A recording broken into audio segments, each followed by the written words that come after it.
Now, for all those who look at this problem and start freaking out, look at the note. Please look at the note right under it, which says it's very, very easy. Remember, as we went through the lecture notes, or the lecture videos, we talked about integration by substitution.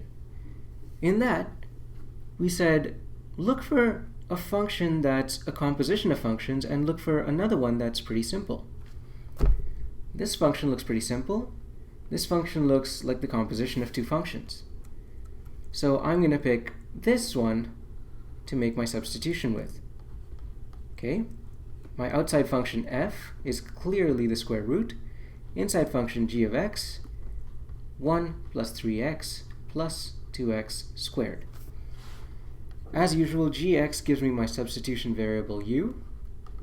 And so, u is equal to 1 plus 3x plus 2x squared. And how do we get rid of the rest of this stuff? These two terms.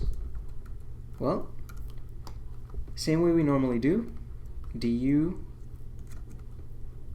is equal to 1 goes away. We have 3 plus 4x times dx. Now this looks very similar to this guy over here, doesn't it? So now that we have an adequate replacement, what I'm going to do next is begin my substitution and make a very small change before I do it.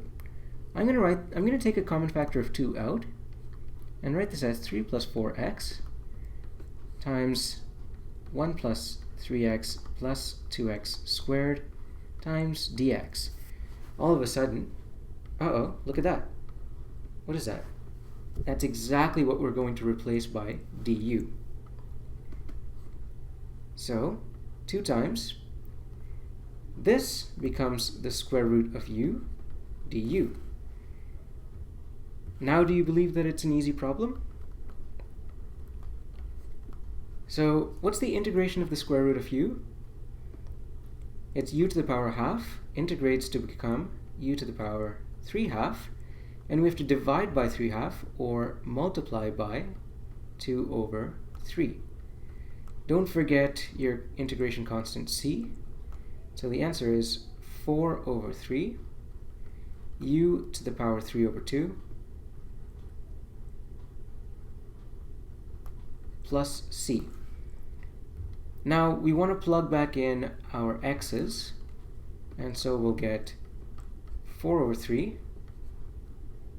1 plus 3x plus 2x squared to the power 3 over 2 plus c. And there's your final answer.